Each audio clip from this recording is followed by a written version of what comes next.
A continuación, Medicina Ecológica.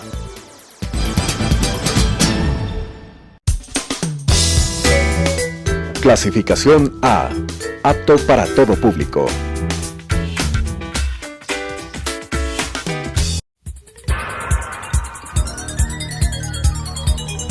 Las opiniones vertidas en este espacio por la producción y dirección del programa son de exclusiva responsabilidad de sus autores y de quienes intervienen en ellos.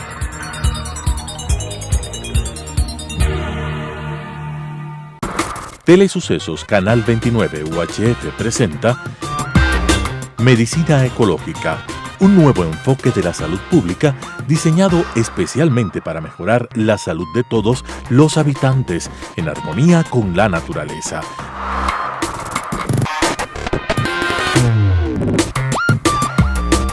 Con la conducción del Dr. Walter Mena Ordóñez. Medicina Ecológica.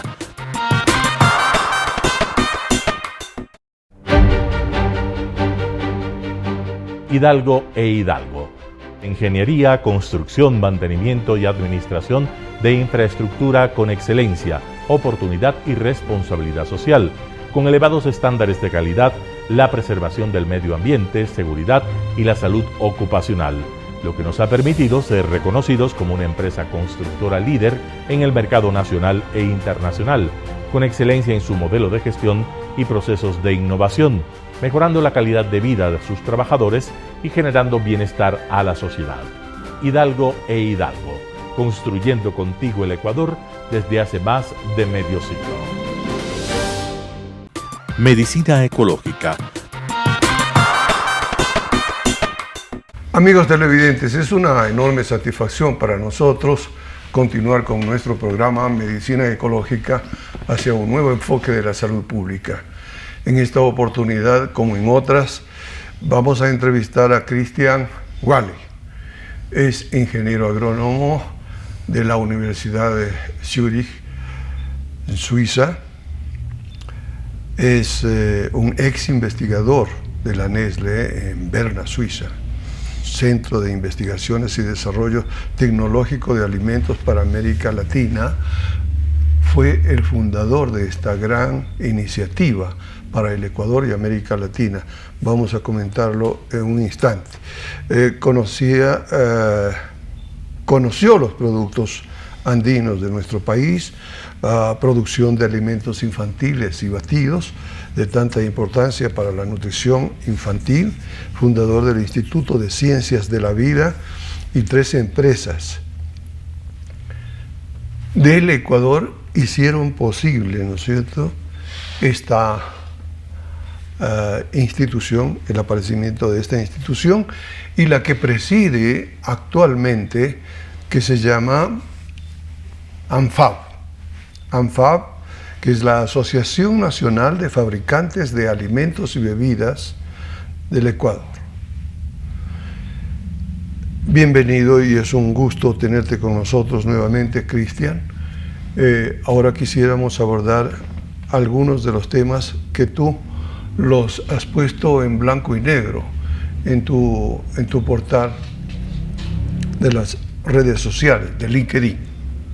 Pero sobre todo vamos a poner énfasis en algunos, como el Ecuador agroalimentario, los alimentos ultraprocesados, reflexiones sobre las distorsiones del mercado, desafíos y oportunidades de los cambios climáticos en el Ecuador y el mundo, el Día Mundial de Alimentos, los desatendidos de la economía. ¿Qué tan importante es la alimentación en los primeros meses de la vida? Y finalmente, reflexiones. Bienvenido, mi estimado Christian, nuevamente. Te agradecemos por haber aceptado nuestra invitación y comencemos por este primer artículo tan importante realmente para el país como es el Ecuador agroalimentario. ¿Cuáles son los fundamentos, cuáles son los pilares de esta iniciativa? Buenos días, Walter, y muchísimas gracias para darme la oportunidad no de presentarme a mí, pero de presentar a la asociación y el trabajo que hace esa asociación. Vea que durante muchos años, hasta los años 90, Ecuador estaba encapsulado en la teoría del CEPAL, del crecimiento hacia adentro, con una protección inmensa en todo sentido, desde los autos hasta la comida, aranceles del orden del 200%. Y ahí se crearon unos mecanismos llamados gremiales, que la única función que tenía durante todos esos años de protección o de proteccionismo, de velar por el mantenimiento de los aranceles altos y castigar al consumidor con productos que estaban no muy buenos, seamos honestos. Se terminó esto y la industria se quedó así sin respaldo. Yo terminaba mi función en Nestlé al año 2000 y se me ocurrió de armar esa Asociación Nacional de Fabricantes de Alimentos y Bebidas, de un gremio transversal que trata de todas las categorías de alimentos, desde los caramelos hasta la leche, pasando por las pastas y los panes. Entonces hay este gran categoría importantísima del sector socioeconómico del país. Entonces creamos esto con unos 13 empresarios visionarios, y nuestro afán era de modernizar todo este aparato industrial. Y acordarate que en ese tiempo regía el Izquieta Pérez, que nos daba los registros sanitarios, y con una metodología anticuada de los años 60 se hacía todo el control preproducción. Y una vez que tenías la autorización, después de haber esperado 6 meses, 1 año, la autorización de comercializar, nadie controlaba más. Entonces, lo que propusimos es una modernización de este sistema, a donde primero se profesionalizan las industrias, a donde a través de una certificación de aplicación de buenas prácticas de manufactura, se da la posibilidad de producir alimentos y de expender alimentos en el comercio nacional e internacional. Pero pusimos también un control. Pedimos que las autoridades controlen en la percha cerca del consumidor si lo que decía el industrial o lo que producía el industrial era primero inocuo y estaba conforme a lo que decía el producto. Y empezamos en el 2012, hubo problemas y finalmente logramos nuestro afán de crear el ARCSA, una unidad técnica aparte, autónoma, que se dedicaba a la vigilancia y control de los alimentos, entre otros, y hay cosméticos, hay farmacéuticos, hay todo eso. Pero lo que nos interesaba era armar eso para vigilar la producción de alimentos. Y en el 2014 ya empezó a funcionar el ARCSA.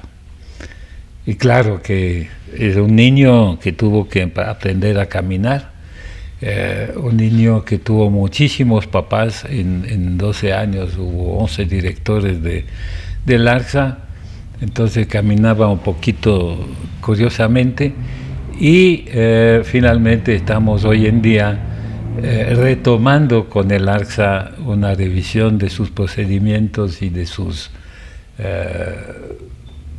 controles.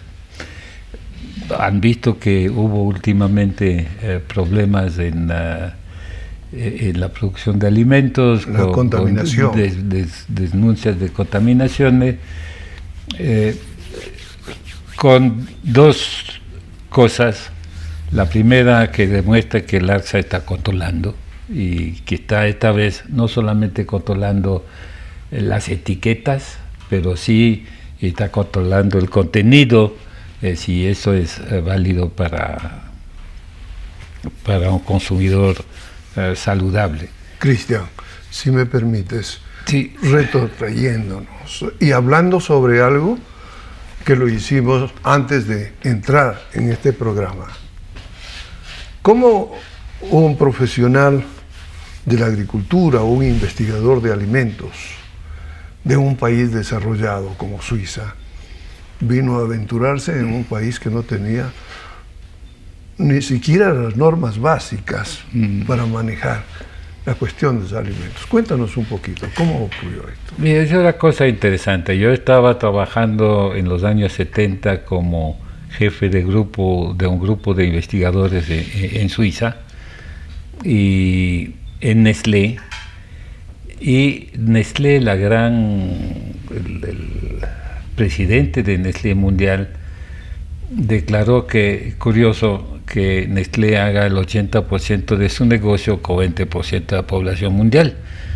Y buscó unas alternativas para ampliar ese pequeño porcentaje de consumidores para que sean compradores de productos Nestlé. Y se creó un grupo de trabajo de altos responsables de Nestlé, y decretaron que había que acercar la investigación y el desarrollo a estos países del tercer mundo, o países en vías de desarrollo, como se llamaba en ese tiempo. Y hubo tres: hubo uno en África, en Abiyán; hubo uno en Asia, en Singapur; y el tercero era para América Latina, en Ecuador. Y cuando se tomó la decisión de quién iba a liderar ese proyecto, no sé por qué, porque no hablaba una palabra de español, y me dijeron: tú te vas a comprar terreno, tú vas a hacer la construcción, tú vas a hacer la instalación, tú vas a hacer la puesta en marcha, y vamos a ver. Tú te vas por 4 años y voy 40 años en el Ecuador. Así llegué. Era una oferta muy, muy atractiva de venir acá, y fue para mí primero una especie de amor a primera vista. Ecuador en ese tiempo no conocíamos el narcotráfico, no conocíamos los problemas que conocemos hoy. Un país muy, muy tranquilo, y pudimos desarrollar muchísimas actividades que hoy en día están desarrollándose como ejes de crecimiento. Te cuento, Nestlé me mandó acá con un encargo muy, muy estricto, es de revivir la quinoa. En ese tiempo, especialmente la quinoa. Especialmente, la primera cosa fue la quinoa, y lo hicimos. Y los productos, los alimentos andinos. Pero primero había que lanzar ese cultivo que estaba totalmente desaparecido, y animar el cultivo. Hoy en día a nivel mundial se conoce la quinoa, y creo que es resultado de lo que hemos hecho en los años 80. Comenzó a hacerse en los años 80. Sí. Y en la anterior pregunta llegamos al 2014. Sí. ¿Qué tenemos en el 2014 con los alimentos ultraprocesados? Tú haces un artículo, ciertamente, muy inteligente, respecto de los alimentos ultraprocesados. Y yo leyéndolo, reflexiono sobre una cosa, sobre un hecho fundamental, ¿no? ¿Qué seríamos los seres humanos si no hubiésemos procesado los medicamentos? ¿O no seríamos seres humanos? Por favor, dinos. No, Es un concepto, Walter, que se lanzó hace unos, será 10 años ya, en Brasil. Un doctor que hizo esa clasificación NOVA, se llama clasificación NOVA, que se basa en el índice de procesamiento tecnológico para decidir que un alimento es ultraprocesado o no ultraprocesado. Y como esa visión tuvo muchos defectos, muchísimos defectos, empezaron a añadir otras cosas, añadiendo insumos que no tienes en la cocina, por ejemplo. Así que si viene uno de esos insumos ya es ultraprocesado. Y finalmente llegaron a tal extremo que la industria hace productos buenos y agradables. Entonces ya no es. Lo que hace de agradable a una ama de casa en la casa es aceptable, pero lo que hace de manera industrial es inaceptable. Entonces se llega a una cosa totalmente irracional y sin fundamento verdaderamente científico, donde dice, sí, es así. Inglaterra es uno de los países que ha tratado de mostrar del dedo esos alimentos. Lancet, esa famosa revista médica, está uno de los pilares de esta definición de esta batalla contra los ultraprocesados. Y el Estado ecuatoriano el año pasado aceptó por decreto ministerial que había alimentos ultraprocesados en el Ecuador y encargó al ARSA elaborar una lista de esos ultraprocesados. Pero, y ahí viene el tema.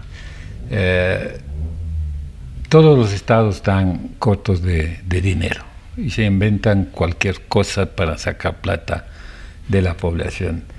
Y decretaron, por ejemplo, en Colombia, el año pasado, que hay ultraprocesado y hay que cobrarle 25% de impuesto. Y eso va, o 15 o 20, y eso va en los 2 o 3 años que siguen, va a irse aumentando.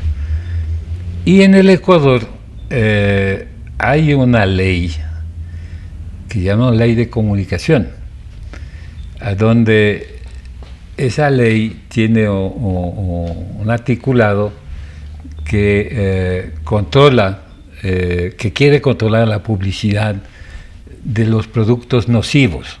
Productos nocivos es una lista que debería haber producido, pues esa ley existe ya de unos par de años atrás, de la época de Correa.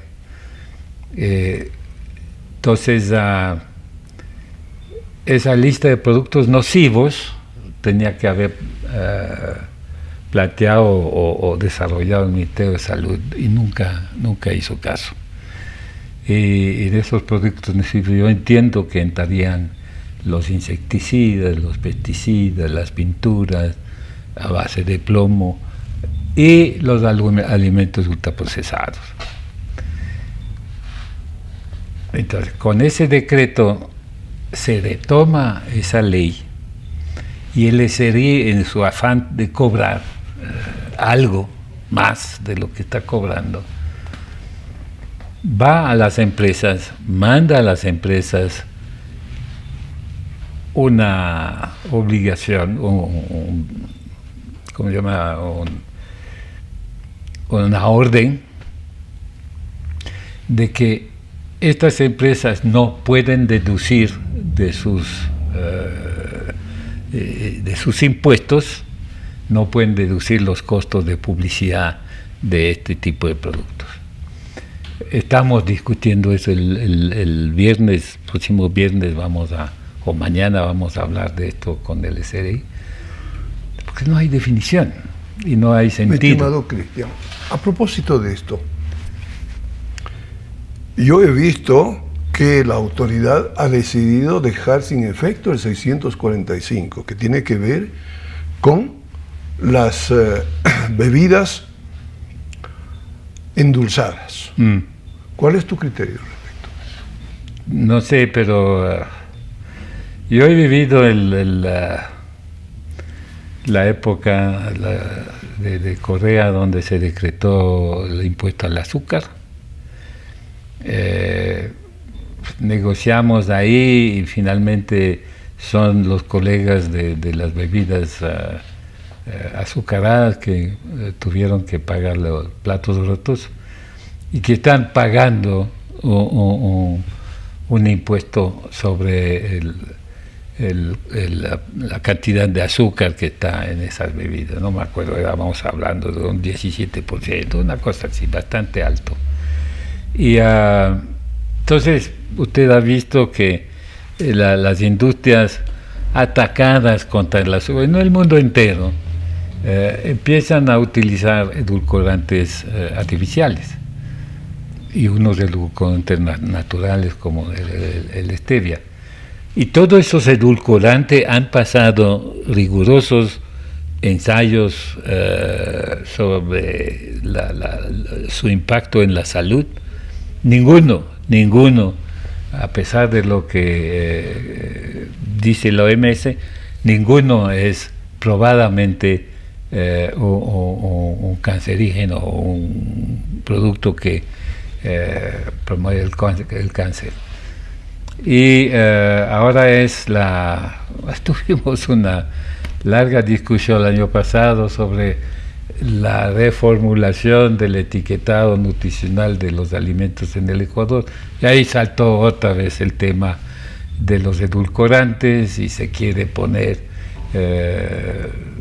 restricciones a esto. No sabía del tema de este artículo que tú mencionas. 645. Sí. Sí. Entonces, veamos, pero la lucha es durísima y la estamos haciendo, yo creo que a favor del consumidor. Estimado Cristian, finalmente de eso es lo que se trata. Pasémonos a otro aspecto, es decir, cuando hablamos de alimentación y nutrición podemos pasarnos aquí toda la vida y no terminamos. Sí.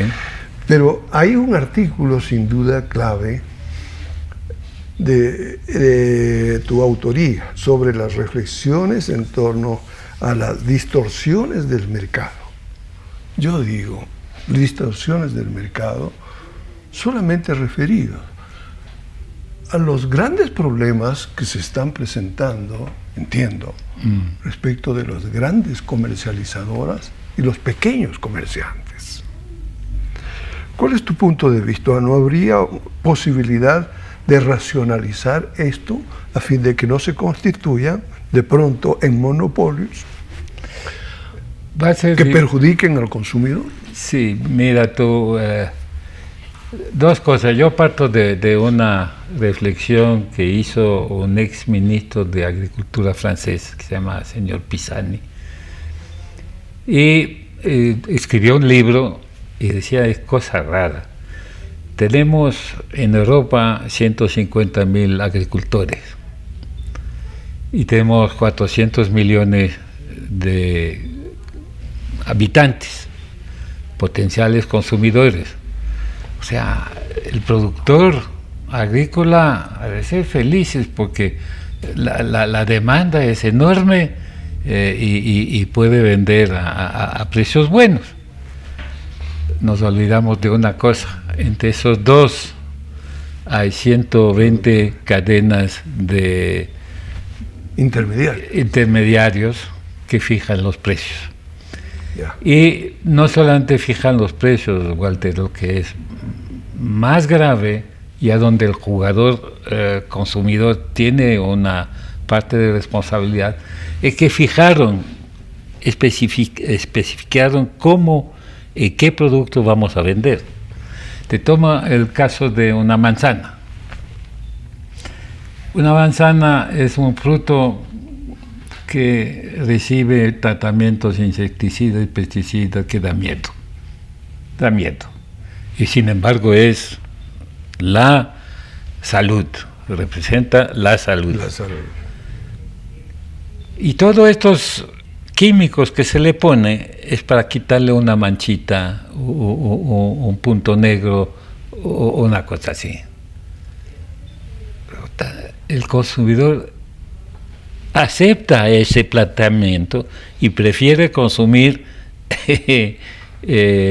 pesticidas que productos que no son tan bonitos, la manzana pero totalmente brillante sí, que la manzana exactamente. con un puntito. Y esto empieza a pasar con nuestros productos. Por ejemplo, tú tomas la pitahaya, que tiene una trayectoria bien interesante en este país, Dragon Fruit para los chinos. Ajá. Pero ya han puesto estos límites, que hace que, no sé, un 30-40% de esa pitaya es rechazada para el comercio. Y tú tienes eso en el banano también. En el banano ¿Sí? también. Así. Entonces, son cosas que hacen distorsiones en el mercado. En el mercado. Ya.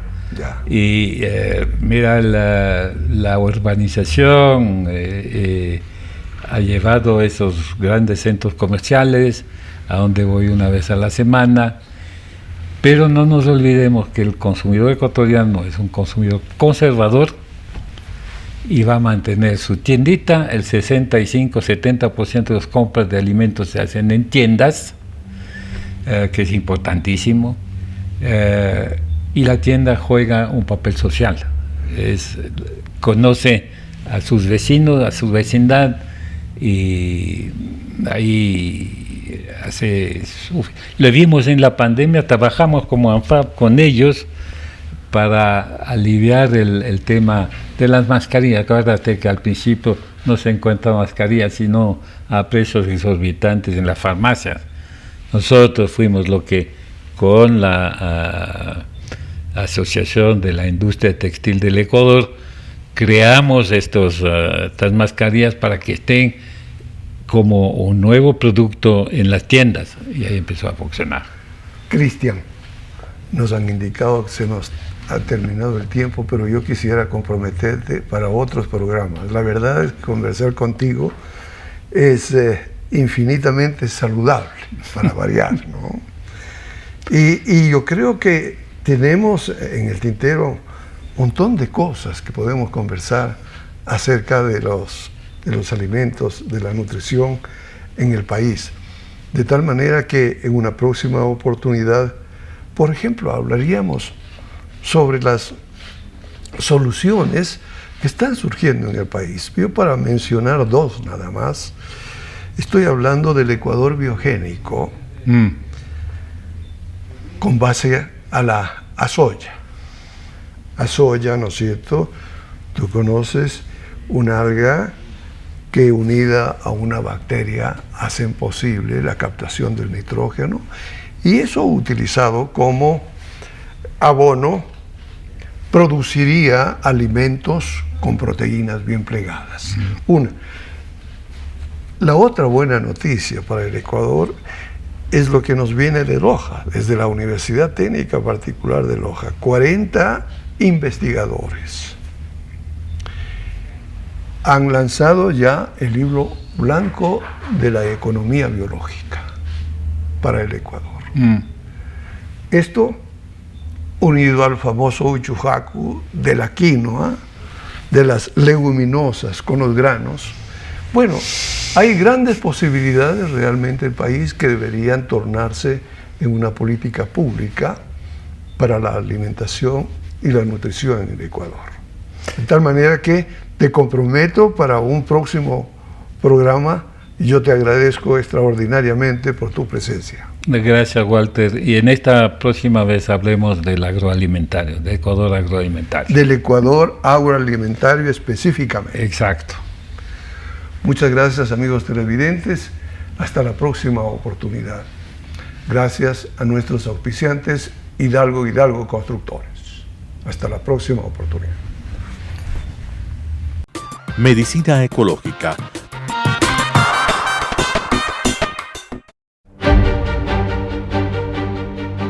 Hidalgo e Hidalgo. Ingeniería, construcción, mantenimiento y administración de infraestructura con excelencia, oportunidad y responsabilidad social, con elevados estándares de calidad, la preservación del medio ambiente, seguridad y la salud ocupacional, lo que nos ha permitido ser reconocidos como una empresa constructora líder en el mercado nacional e internacional, con excelencia en su modelo de gestión y procesos de innovación, mejorando la calidad de vida de sus trabajadores y generando bienestar a la sociedad. Hidalgo e Hidalgo, construyendo contigo el Ecuador desde hace más de medio siglo.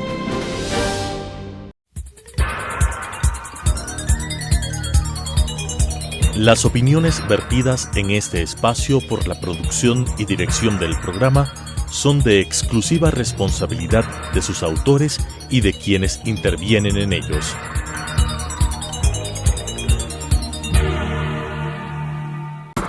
Telesucesos Canal 29 UHF presentó Medicina Ecológica, un nuevo enfoque de la salud pública diseñado especialmente para mejorar la salud de todos los habitantes en armonía con la naturaleza.